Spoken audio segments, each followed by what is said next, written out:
दर्शन करके आए, मैंने चयन किया साहब ये भोजन में से 5 रोटी आप खा लीजिए, 4 खा लीजिए, कम से कम तुम्हें ये तो पता चले कि आपके सिपाही 12 घंटा ड्यूटी करने के बाद में ये रोटियां खा रही थी। जिसको यहाँ के आप कुत्तों को डाल दीजिए कि आपके बेटा बेटी खा सकते हैं। मैं केवल आपसे ये पूछना चाहता हूँ बस, यदि आज ये यूपी भी है, हिंदुस्तान में मानवता जिंदी है, तो बता दीजिए इस उत्तर प्रदेश पुलिस के आरक्षियों को तब दबाते जा रहे हैं। कोई सुनने वाला नहीं, मैं सुबह से भूखा हूँ, मैं किससे कह दूँ? कोई सुनने वाला नहीं है इस विभाग में। यदि कप्तान साहब पहले ही सुन लिए होते तो मुझे यहाँ आने की आवश्यकता नहीं थी। कप्तान साहब यहाँ से गुजरे तो मैंने उनसे कहा कि इस थाली में से 5 रोटी आप खा लीजिए, अचार खा लीजिए। कम से कम आपको पता तो चले कि आपके सिपाही 12 घंटे ड्यूटी करने के बाद ये रोटियां खा रहे हैं। इन रोटियों को आप कुत्तों को डाल दीजिए। क्या आपके बेटा बेटी इसे खा सकते हैं? मैं केवल आपसे यह पूछना चाहता हूँ बस। मैं सुबह से भूखा हूँ, मैं किससे कहूँ? कहते कहते कांस्टेबल मनोज कुमार फूट कर रो पड़े। उत्तर प्रदेश के फिरोजाबाद की पुलिस मेस में खाने की क्वालिटी को लेकर जब बुधवार को कांस्टेबल मनोज कुमार ने दुखड़ा सुनाया तो वहां मौजूद दूसरे पुलिस वाले भी सन्न रह गए। मनोज ने कहा, कोई सुनने वाला नहीं यहाँ पर मेरे माँ बाप थोड़े ही हैं। इतने कहने पर मुझे बर्खास्त करने की धमकी दी जा रही है। आप ही कहिए, मेरे साथ ज्यादती हो रही है या नहीं? मेरा सभी से विनम्र निवेदन है कि इस पर एक्शन लिया जाए। मनोज कुमार अलीगढ़ के रहने वाले हैं और इस समय फिरोजाबाद के कोर्ट में उनकी ड्यूटी लगी है। मीडिया से बातचीत में उन्होंने कहा, यहाँ पर खाना बेहद खराब स्तर का मिल रहा है, इसीलिए मैं आपके बीच थाली लेकर आया हूँ। मुख्यमंत्री योगी आदित्यनाथ ने सभी पुलिस वालों को पौष्टिक आहार के रूप में भत्ता बढ़ाया था। अब ऐसी दाल हमें मिल रही है, इसमें केवल पानी पड़ा हुआ कुछ भी नहीं है।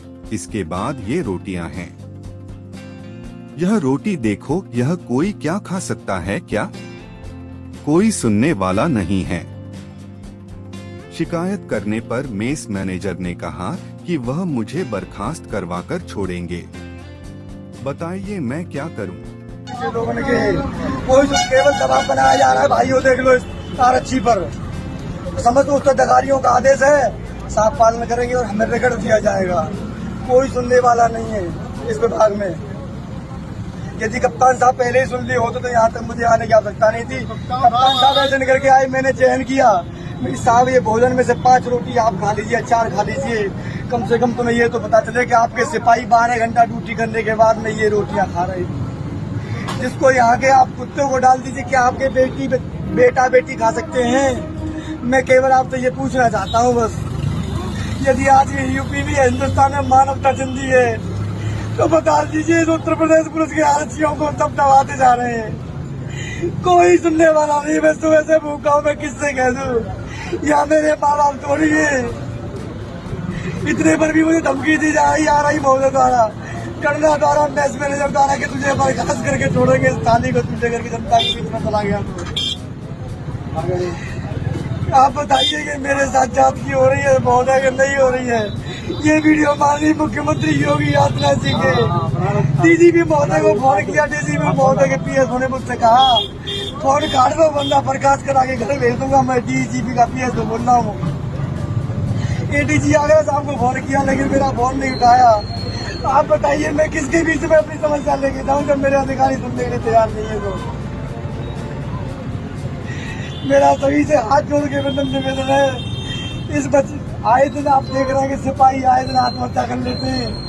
कोई सुनने वाला, दबाते जाते आए दिन आत्महत्या करना है सिपाही, मर जाते हैं, चले जाते। 2 घंटे का शोक धारण किया, ये लोग मस्त की भी जिंदगी काट रहे हैं। हमारी कोई जिंदगी की महत्वता नहीं है। अपनी पेट की बात किसी से कहने का अधिकार भी नहीं है। नहीं बुला लो साहब, लोगों ने बुलाया, मैं नहीं आऊंगा साहब, यहाँ से नहीं जाऊंगा साहब, बिल्कुल बचिए, मैं रोड पीछे बढ़ जाऊंगा जाके साहब, जाऊंगा नहीं यहाँ से।